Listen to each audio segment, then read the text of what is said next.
오늘은 이제 저와 여러분이 요한복음 14장 1절 말씀을 함께 보시고자 합니다.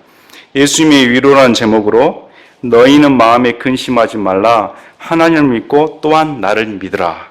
14장 1절 말씀을 전후해서 이 말씀이 나온 배경과 이 말씀을 하신 예수님이 어떤 분이신가 함께 알아보고자 합니다. 요한복음 13장부터 17장까지는 예수님께서 제자들과 함께 유월절 만찬 전후를 해서 무려 5장에 걸쳐 적혀진 내용입니다. 짧은 시간 안에 5장이나 걸쳐서 수록된 내용이라면 굉장히 중요한 내용이죠. 이건 제자들과 함께 보낸 그 시간이 너무나 소중하고 또 이 글을 읽음으로 말미암아 제자들뿐만 아니라 동일하게 우리에게 약속하신 말씀과 똑같다는 것입니다. 성경 말씀을 보실 때 이 제자들을 위로하신 우리 예수님의 위로가 오늘 이 시간 저와 여러분에게도 함께하길 원합니다. 그 내용의 시작이 13장 1절 말씀으로 시작합니다. 이제 유월절 전에 예수님께서 자기 때가 이르러 자기가 이 세상을 떠나 아버지께로 가야 할 줄 아시고 세상에 있던 자기 사람들을 사랑하시되 끝까지 사랑하시니라. 우리 예수님께서 제자들을 사랑하셨는데 어느 정도까지 사랑하셨다고 말씀하십니까? 끝까지 사랑하시니라.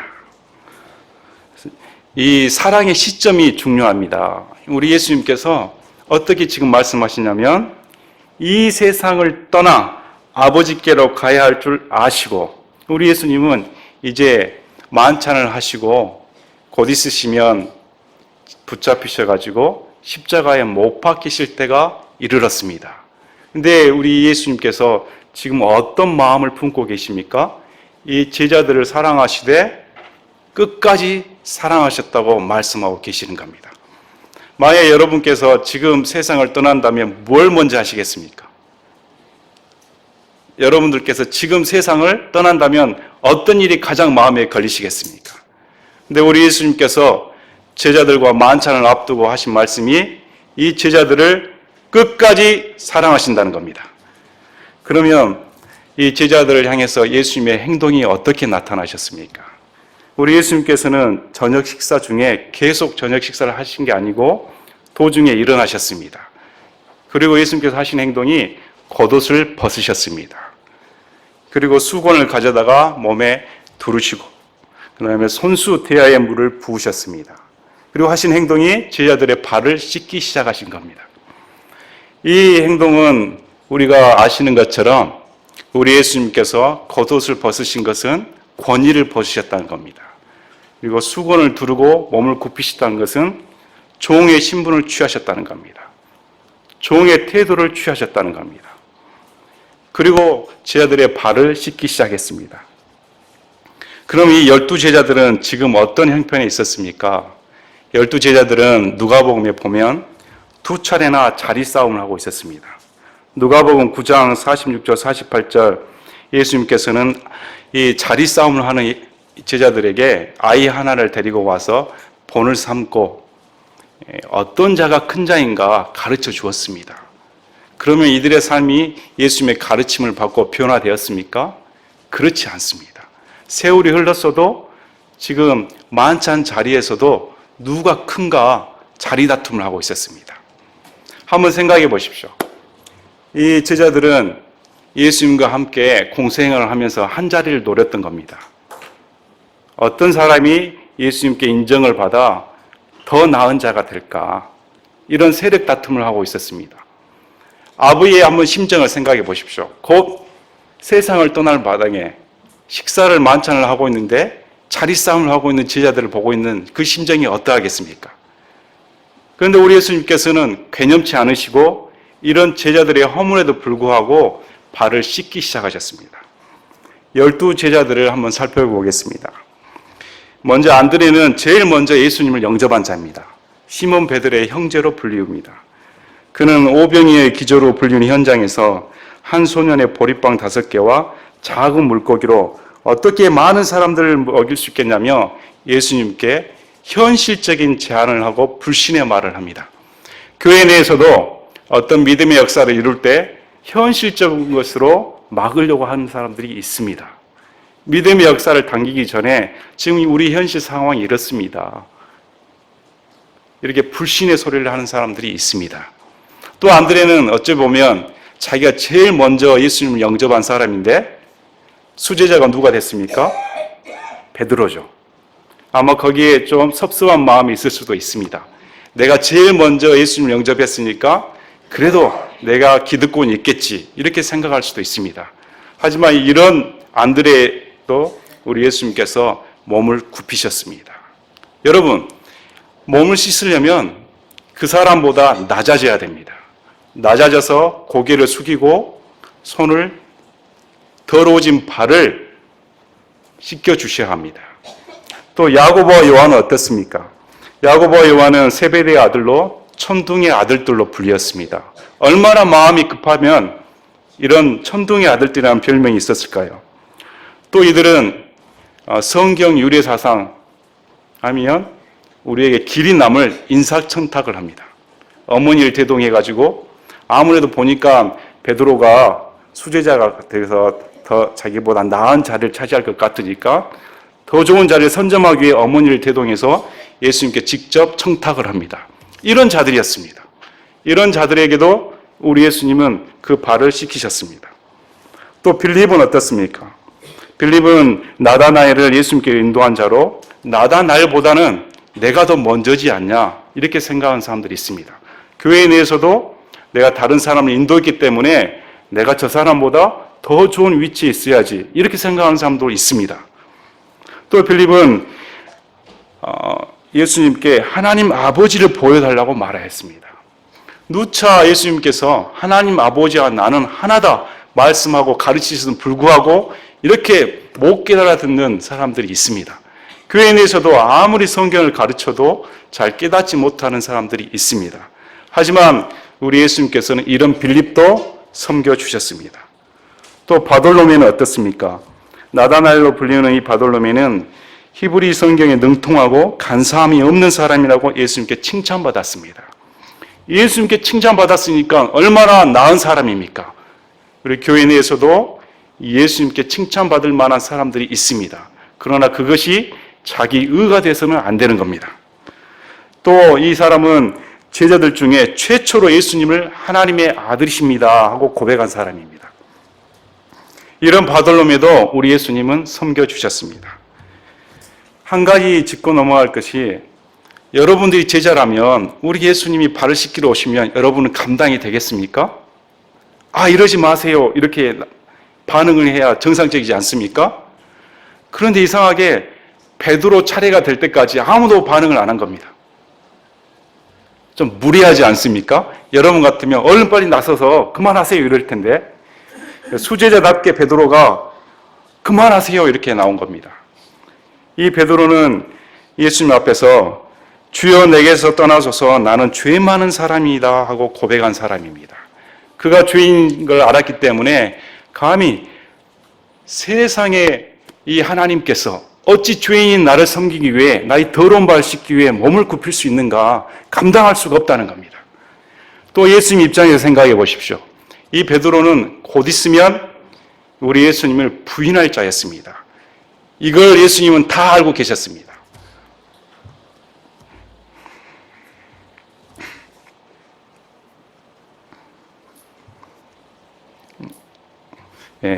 이런 부인할 베드로도 우리 예수님 다 아시고 그 발을 씻겨주십니다. 아무 인상 쓰지 않으십니다. 또 마태는 어떻습니까? 레이라고도 불리며 직업이 세리입니다. 또 이 사람은 돈이 많은지 예수님을 위해 큰 잔치를 벌인 사람입니다. 내가 공동체를 위해서 이만한 헌금을 냈기 때문에 이 공동체는 나로 위해 유지된다 이렇게 생각할 수도 있습니다. 그래서 내 자리가 더 낫지 않냐. 이런 마태에도 우리 예수님은 고개를 숙여 섬기십니다. 또 여러분들이 익히 아시는 도마는 어떻습니까? 도마는 의심 많은 성도들의 대표로 불리웁니다. 베드로만큼 아마 유명할 겁니다. 하지만 요한복음 11장에서 그는 예수님과 함께 죽으러 가자는 담대함을 말하기도 합니다. 이런 의심 많은 도마도 우리 예수님께서는 괴념치 않으시고 섬겨주십니다. 또 셀롯이라는 가나안 사람 시몬은 정치적 성향이 강한 제자로 추정됩니다. 또 알페의 아들 야고보는 작은 야고보와 동일 인물로 보기도 합니다. 이 두 사람의 특징은 성경에 특별한 언급이 없다는 겁니다. 성경에 특별한 언급이 없어도 예수님의 제자입니다. 눈에 보이지 않는 것 같아도 우리 예수님은 그런 제자들 발도 씻겨주십니다. 그리고 유다라 불리우는 다데오는 예수님께서 말씀하신 세상과 구분됨을 이해하지 못했습니다. 그래서 요한복음 14장 22절에서 어찌 주께서 우리에게는 자신을 나타내시고 세상에는 아니하려 하시나이까 하고 질문을 합니다. 세상과 아직 구분되는 걸 이해하지 못하는 이런 다데오 발도 우리 예수님은 씻겨주십니다. 그리고 마지막으로 가룟 유다가 있습니다. 가룟 유다는 우리 예수님께서 마귀로 지목한 자입니다.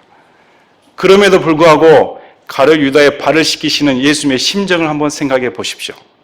이 가룟 유다도 우리 예수님께서는 포기치 아니하시고 끝까지 섬겨주셨습니다. 마귀라 불리는 그의 발도 씻으신 예수님을 생각하면 우리가 아무리 어떠한 죄의 가운데 있을지라도 예수님께서 섬기지 못할 자가 없다는 겁니다.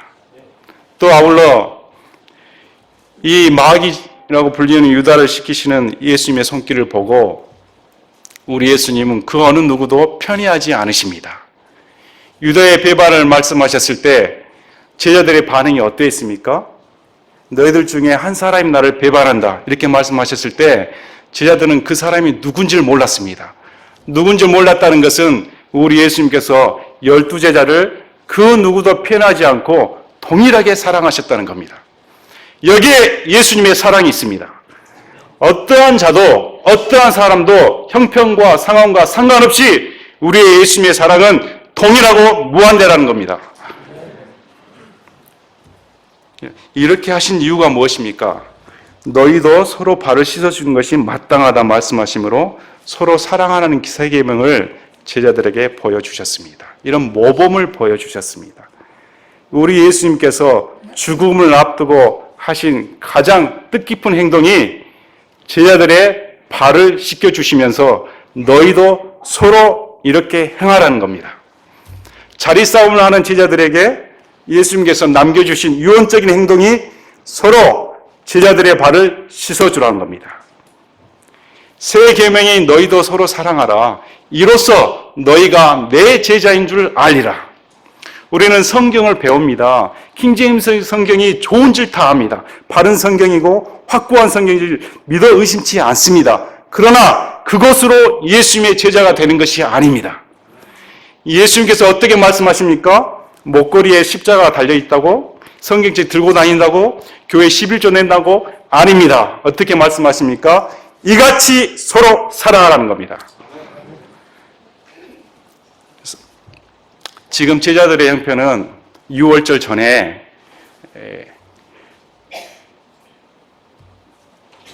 나사로를 살리신 예수님의 소문이 예루살렘에 퍼졌습니다. 그래서 예루살렘에 입성할 때 수많은 관중들이 예수 그리스도를 메시아로 환영했습니다. 그 무리를 따르는 제자들은 심정이 어떻겠습니까? 이제 6월절이 되면 많은 사람들이 모일 것이고 드디어 예수님께서 여기서 기적을 행하실 것이다. 여기서 뭔가 하실 것이다. 이런 기대감이 있었을 겁니다. 그런데 우리 예수님께서 이런 만찬성에 있는 제자들에게 어떤 말씀을 하십니까? 너희 중에 배반자가 있다. 그리고 또 한 가지 말씀이 내가 너희를 떠난다. 또 거기다가 더 한결 나가서 수제자로 믿었던 베드로가 3번이나 부인한다. 여러분 이런 말씀을 들으면 여러분이 제자라면 그 만찬 분위기가 어떻게 되겠습니까?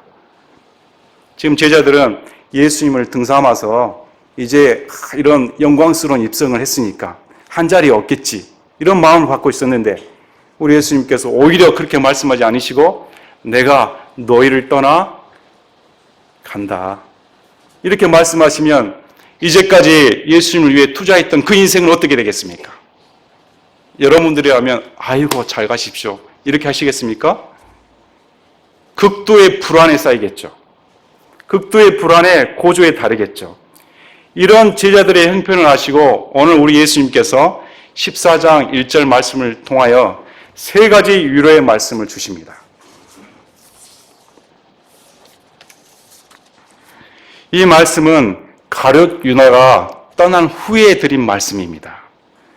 특히 성경에서 우리 예수님께서는 시몬 베드로에게 말씀하실 때 너희는 다 깨끗하지만 전부는 아니다고 말씀하십니다. 가룟 유다는 한 번도 구원받은 적이 없는 사람입니다.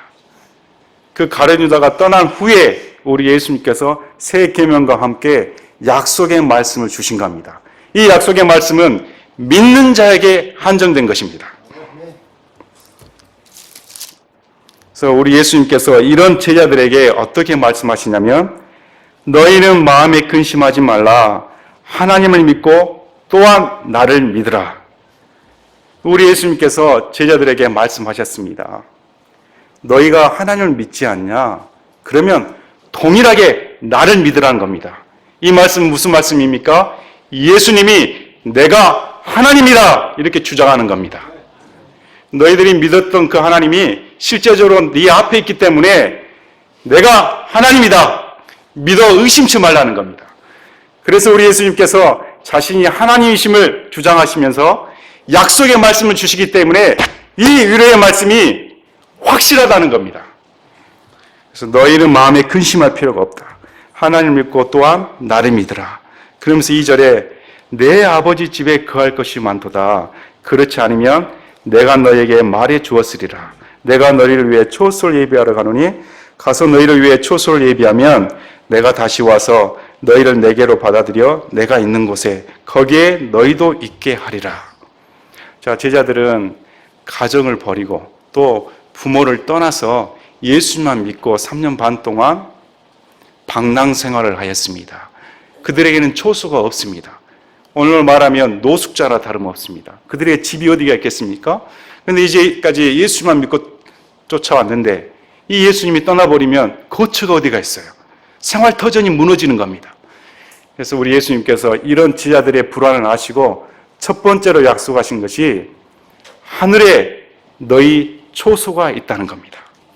이제까지 제자들은 이 땅에서 영광을 바라보고 살았습니다. 이 땅에서 한 자리 누리려고 살았습니다. 그러나 예수님께서 약속하신 것이 이 땅의 한 자리가 아닙니다. 지금 이 제자들의 불안을 종식시키는 게 무엇이냐면 내가 너희를 위해 초소를 예비하러 간다는 겁니다. 이 땅 가운데 집착하지 말라는 겁니다. 여러분들의 초소는 어디에 있습니까? 여러분들이 예수님 믿고 팔자가 나아졌습니까? 이게 여러분들의 간증입니까? 그러지 않습니다. 진정한 위로는 우리에게 예수님께서 하늘의 초소를 나를 위해 예비해 두셨다. 언제 열렸습니까? 에베소서 2장 6절에 우리는 예수님의 십자가 공로로 말미암아 이미 하늘의 초소에 안친 바 되었습니다. 또 이 말씀은 궁극적으로 우리 예수님이 재림하실 때 이루어질 겁니다. 자, 보십시오. 이 11제자들은 오합지졸들입니다. 문제 많은 사람들이 완전한 자가 아닙니다. 그런데 우리 예수님께서 이 완전하지 못하고 불완전한 깨닫지도 못하고 어둔한 이런 제자들에게 행하신 약속의 말씀이 내가 가서 초소를 예비하면 다시 너희를 위해 오겠다는 겁니다. 여기에는 예외가 없습니다. 믿는 자라면 어떤 사람도 상관없습니다. 우리는 흔히 이렇게 생각합니다. 우리 예수님이 십자가에 달리시면 나 한 사람이 이 세상에 있으면 그래도 우리 예수님은 십자가에 달리셨다. 이렇게 주장을 합니다. 그런데 어떻게 나 한 사람이 이 땅에 있다면 우리 예수님은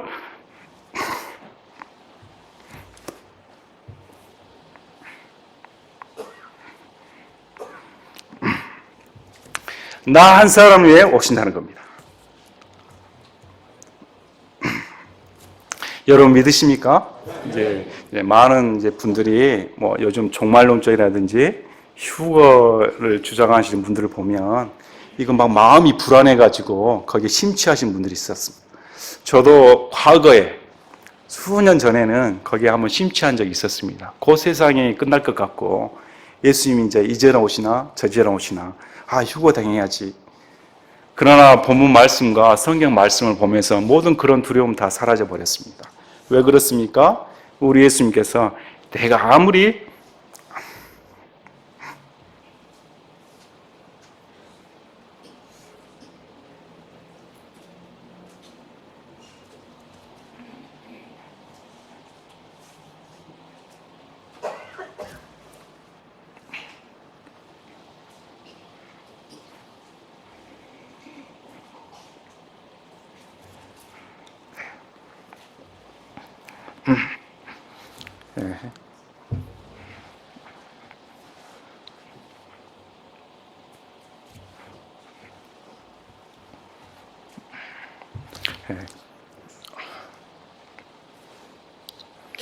아무리 보잘것없어도 나 한 사람을 위해서도 오신다는 겁니다.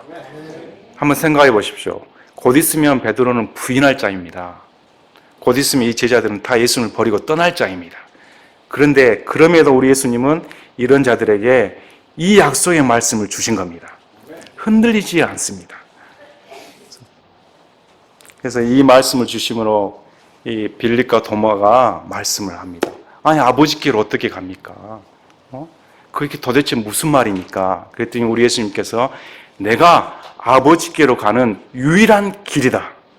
내가 하나님 아버지를 완전하게 계시하는 진리 그 자체이다. 내가 생명으로서 나 없이는 아무도 영적인 생명을 부여받을 수 없다. 이렇게 말씀하신 겁니다. 오직 예수 그리스도뿐입니다. 그래서 우리 예수님께서 내가 길이요 진리요 생명이다. 이렇게 말씀하신 겁니다. 여러분 그렇게 믿으십니까? 오직 예수님만이 길이요 예수님만이 진리요 예수님만이 생명이심을 믿으십니까?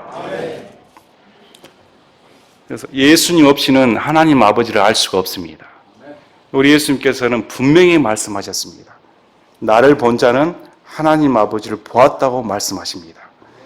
예수님을 아는 것만큼 하나님 아버지를 알 수 있습니다. 예수님 없이는 하나님을 안다는 건 불가능한 일입니다. 그분이 하나님이십니다. 이어서 두 번째 위로의 말씀을 주십니다. 이제까지 제자들은 예수님께 직접 구했습니다. 제자들의 절박한 상황을 우리 예수님 들으시고 해결해 주셨습니다. 그런데 우리 예수님이 떠나버리시면 이제 어떻게 구합니까? 그래서 이런 제자들에게 우리 예수님께서 엄청난 약속의 말씀을 주십니다. 그 약속의 말씀이 요한복음 14장 13절에 너희가 내 이름으로 무엇을 구하든지 내가 그것을 행하리니 이것은 아버지께서 아들 안에서 영광을 받게 하려 함이라. 자, 이 아둔하고 이렇게 깨닫지 못하는 또 완벽하지 못하고 허물투성이 이 제자들에게 우리 예수님께서 어떤 말씀을 주시냐면 내 이름을 의탁한다고 하신 겁니다. 이해하시겠습니까? 예수님이 이름을 제자들에게 맡기신 겁니다. 많은 사람들이 이 구절을 놓고 무슨 요술방망이 얻은 것처럼 생각하는 경우가 있습니다. 이 말씀을 붙잡고 내가 예수님 이름으로만 기도하면 다 이루어진다. 이렇게 오해하는 경우가 있습니다. 이 구절은 절대 그 구절이 아닙니다. 뒤에 어떻게 말씀하십니까? 나를 사랑하는 자가 내 계명을 지키는 자다. 무슨 말씀이시냐면 기도가 성립되려면 예수님의 뜻대로 기도해야 된다는 겁니다. 자, 어떤 한 사람의 이름을 차용을 한다는 것은 그 사람의 권리와 그 사람의 인품과 그 사람의 능력을 내가 빌린다는 겁니다. 여러분 아버지께서 여러분에게 인감 도장을 맡기만 합니까? 여러분 같으면 6살짜리한테 인감 도장을 찍으면서 너 마음대로 써라 하면 우리 아버지께서 나에게 다 고난을 줬으니까 마음대로 찍고 다녀야지. 이렇게 생각하시겠습니까? 아니라는 겁니다. 여러분에게 만약에 예수님의 이름이라는 가치와 예수님의 이름이라는 능력과 예수님의 이름이라는 그 무한한 영광을 안다면 기도를 함부로 할 수가 없습니다. 기도를 함부로 내 뜻대로, 내 정욕대로, 내 욕심을 얻고자 할 수가 없다는 겁니다. 왜 그렇습니까? 예수님의 이름을 차용한다는 것은 내가 예수님처럼 행동해야 된다는 책임감이 내포된 말씀입니다. 그러므로 예수님의 이름으로 기도해라 이렇게 되면 이게 엄청난 부담으로 와야 됩니다. 이제 내가 예수 그리스도의 대사로서 예수님이 행하신 것처럼 기도해야 되는 거구나. 또 두 번째가 무엇입니까? 내 이름으로는 할 수가 없다는 겁니다. 여러분들 스스로의 이름으로는. 여러분의 이름을 하나님이 봐주십니까? 아닙니다. 누구의 이름으로 나아가야 됩니까? 예수님의 이름으로. 순전히 예수님의 공로 때문에 기도할 수 있는 특권이 부여된 겁니다. 그래서 이러한 약속을 제자들에게 주신 겁니다. 이제 너희에게 예수님의 이름을 의탁했기 때문에 내 이름으로 아버지께 구하면 아버지께서 들으시고 그 영광을 드러낸다는 겁니다.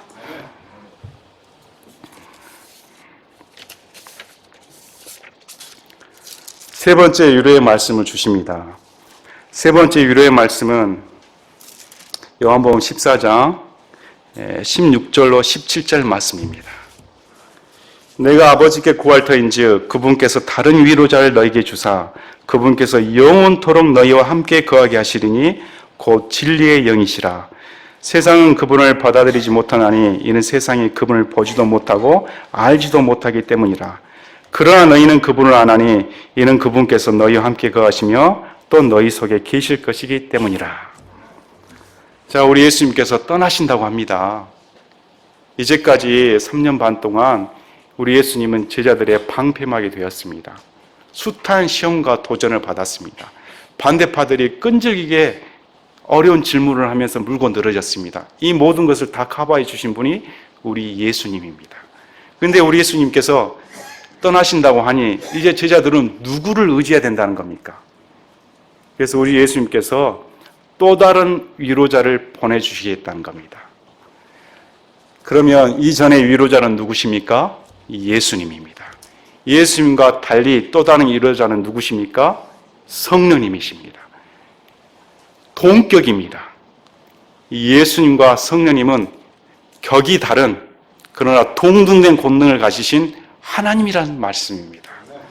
그래서 이 하나님이신 그분이 너희에게 와서 영원토록 너희와 함께 거하게 하시겠다. 이 성령님을 특징지어서 우리 예수님께서 말씀하신 말씀이 첫 마디가 위로자입니다. 하나님이신 그분이 하나님이신 성령님을 제일 정확하게 가르쳐 주실 수가 있습니다. 그런데 이 성령님을 위로자로 말씀하십니다. 여러분, 이 세상에 누가 여러분을 위로하십니까? 여러분의 마음속 깊은 곳에 슬픔을 누가 알아줍니까? 지금 이 중에서도 겉으로는 좋게 보이지만 그 마음속 깊은 고민을 없는 사람이 누가 있겠습니까? 누구의 터놓지도 못할 그런 스트레스 때문에 밤잠을 설치는 분도 계실 겁니다.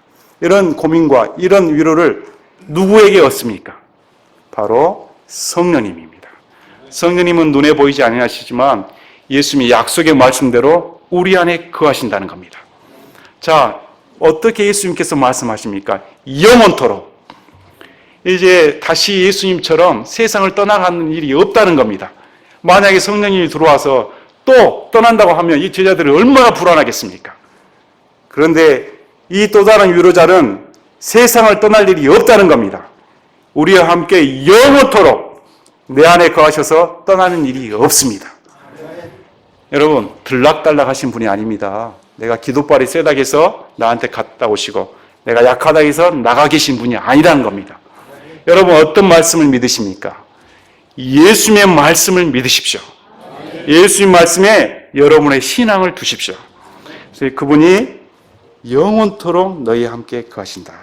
꼭 또 가르치는 말씀이 진리의 영이시다 이렇게 말씀하십니다.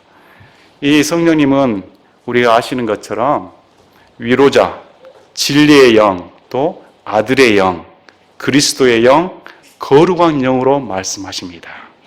그래서 우리 예수님께서 그리스도의 영으로서 예수 그리스도를 믿는 순간 제 안에 들어와 이제 내 안에 누가 사십니까? 그리스도께서 사신다고 말씀하십니다. 오순절 이후로 성령 침례가 벌어졌습니다. 성령 침례 이후로 갈라디아서 말씀처럼 골로새서 말씀처럼 성경 곳곳에 너희 안에 예수 그리스도께서 사신다는 겁니다. 여러분 믿으십니까? 눈에 보이지 않아도 만질 수 없어도 성령 말씀대로 내가 예수 그리스도를 믿는 순간 성령님께서 약속하신 대로 내 안에 들어와 언제까지입니까? 영원까지 함께 하신다고 합니다. 그분의 특성이 우리를 위로해 주신다. 자, 이 약속을 받은 11 제자들의 형편이 저희와 다를 거 없습니다. 우리도 이 11 제자같이 똑같이 불완전합니다. 똑같이 불신에 가득 차 있습니다. 똑같이 의심하고 다혈질입니다. 언제 충동할지 모릅니다. 환경만 딱 마련해주면 전부 다 넘어집니다. 그러지 않아요? 그런데 이런 11 제자들에게 주신 약속의 말씀이 감히 감당할 수 없는 약속의 말씀들입니다. 자, 이들은 이런 약속의 말씀을 받았습니다. 그럼 이들의 삶이 어떻게 변화되었겠습니까? 이들은 십자가 사건 이후 부활하신 예수님을 목격하고 성령 침례를 받았습니다. 그들의 삶은 이전의 삶과 결코 같을 수가 없습니다.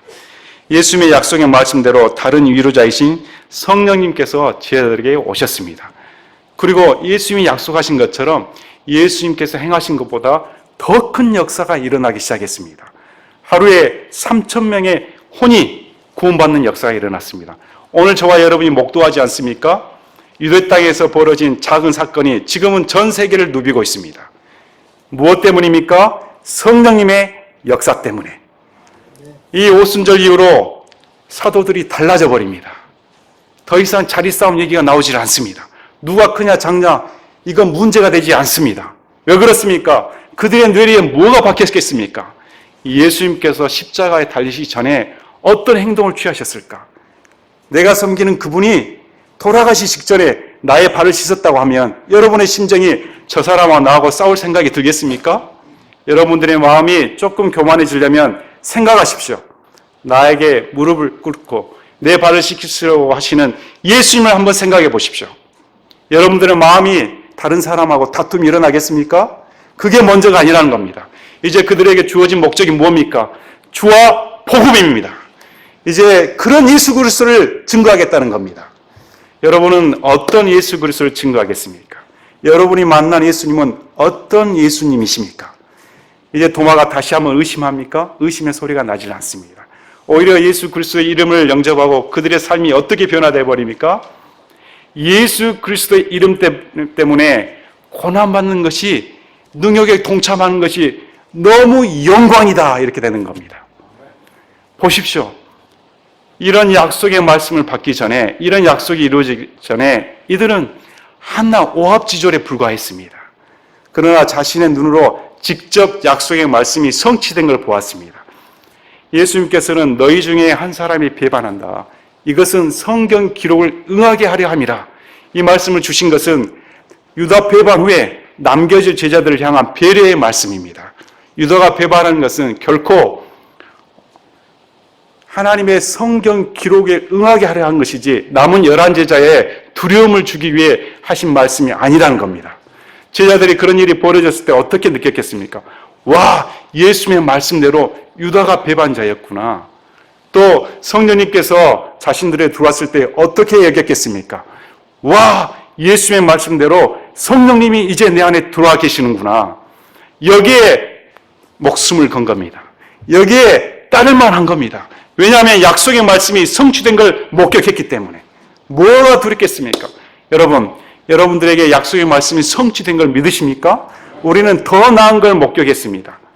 더 나은 기적의 역사들을 보았습니다. 이 책에 다 기록되어 있습니다. 제자들이 목도한 것보다 지금 이 순간 우리 안에 성령님께서 거하신 것을 믿어 의심치 않습니다. 그러면 저와 여러분이 어떤 자세를 취해야겠습니까? 이 제자들보다 더 뛰쳐나가야 되지 않습니까? 주와 복음을 위해, 예수 그리스도의 이름을 위해 고난을 받아야 마땅하지 않습니까? 제가 킹제임스 성경을 이렇게 하다 보니까 오신 성도들 중에 전에 다닌 교회에서 이단이라고 합니다. 그러면 제가 어떻게 되겠습니까? 이단을 이끄는 괴수구나. 이렇게 되지 않아요? 그래서 제가 참 감사했습니다. 여러분, 이단이 누구인지 모르겠습니다. 하나님 말씀을 있는 그대로 믿음이 이단입니까? 저와 여러분은 어떤 약속의 말씀을 믿으십니까? 이 마지막 시대에 이제 예수님은 그 말씀대로 곧 오실 겁니다. 믿어 의심치 않습니다. 우리가 지나온 과거들을 돌이켜보고 내 삶을 돌이켜보았을 때 예수님의 말씀은 1.1획도 변함없이 성취되고 있습니다. 이제 그 말씀 그대로 우리 예수님은 오십니다. 왜 오시게요? 그분이 말씀이기 때문에. 그분의 말씀은 빠질 수가 없습니다. 그분의 말씀이 빠진다는 것은 용납될 수가 없습니다. 우리는 없음이 없는 성경을 믿습니다.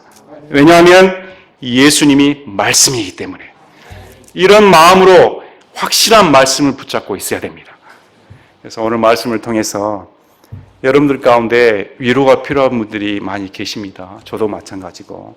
우리 예수님께서는 분명한 약속의 말씀을 주셨습니다. 제자들에게 향한 이 약속의 말씀이 성취된 것처럼 이 시간에도 오늘날 동일하게 저와 여러분에게 성취됨을 믿어 의심치 않습니다. 결론적으로 우리에게 예수님은 어떤 위로를 주시는 분이십니까? 우리는 너무 예수님을 피상적으로 알기 쉽습니다. 너무 자신의 상상대로 믿기가 쉽습니다. 그러나 우리 예수님은 역사적인 사실을 행하신 분입니다. 우리는 신화를 믿은 게 아닙니다. 이 성경은 역사적인 사실 그대로 기록한 책입니다. 그래서 우리는 역사를 믿는 것이지 누구의 말을 따라 움직이는 사람이 아닙니다. 앞으로 이것은 실현될 말씀입니다. 또 여러분 자신을 생각해 보십시오. 저와 여러분을. 우리는 자학할 때가 많습니다. 왜 내 삶을 돌이켜보면 소망을 둘 수 없을 때가 많습니다. 또 저 사람을 보면 소망을 두고 싶지 않을 때도 있습니다. 그러나 우리 예수님은 그 11제자의 모두 발을 12제자의 모두 발을 편견치 않으시고 똑같게 씻겨주셨습니다. 동일하게 사랑하신다는 겁니다. 여러분에게 소망이 있으십니까? 여러분의 발을 씻겨주신, 여러분의 더러운 내면을 씻겨주신, 더러운 발을 참고 견뎌주신 그 예수님이 우리의 주님입니다. 그래서 믿을만하고, 그래서 믿어야 되며, 그래서 그분께 헌신할 수가 있는 겁니다. 또 나를 위한 초소가 하늘들에 있으며 예수님의 이름으로 기도할 수 있는 특권이 부여됐습니다. 우리가 이런 영광을 안다면 우리의 신앙생활이 달라져야 됩니다. 참으로 예수님을 경외하는 마음이 있어야 됩니다. 또 예수님을 어찌하든지 증거하고픈 열정이 있어야 됩니다. 또 그리스도의 영이신 성령님께서 내 안에 계심을 믿어 의심치 않습니다. 이 성령님께서 영원한 동반자가 되어주사 어떠한 상황 가운데서도 나를 위로하실 하나님이라는 사실을 믿어 의심치 않습니다. 결국은 우리 예수님께서 저와 여러분을 위해 데리러 오실 겁니다. 그날을 기대하지 않습니까? 그날이 오늘이었으면 좋겠습니다. 진짜 예수님께서 오셔서, 그래서 우리 예수님께서 오시는 것은 왕이 직접 행차하시는 겁니다. 천사를 보내는 것도 아니고 다른 사람을 보내는 것도 아니고 우리 예수님이 직접 너를 데리러 맞이하러 오겠다는 겁니다. 얼마나 우리를 위한 가치를 높이는 겁니까? 여러분께서 청와대에 딱 들어서면 우리 대통령이 맨발 벗고 나오십니까? 그럴 분 계세요? 그러나 우리 예수님이 만왕의 왕이시요 만주의 주시요 하나님이신 그분이 직접 행차하시겠다는 겁니다. 얼마나 영광스러운 날입니까? 그래서 우리의 소망이, 그런 재림 소망이 반드시 있어야 됩니다. 이 위로의 말씀을 듣고 저와 여러분이 더 신앙생활을 열심히 하며 바른 예수님을 이 바른 킹제임스 성경으로 증거하는 성도들이 되었으면 합니다. 제가 기도하고 마치겠습니다.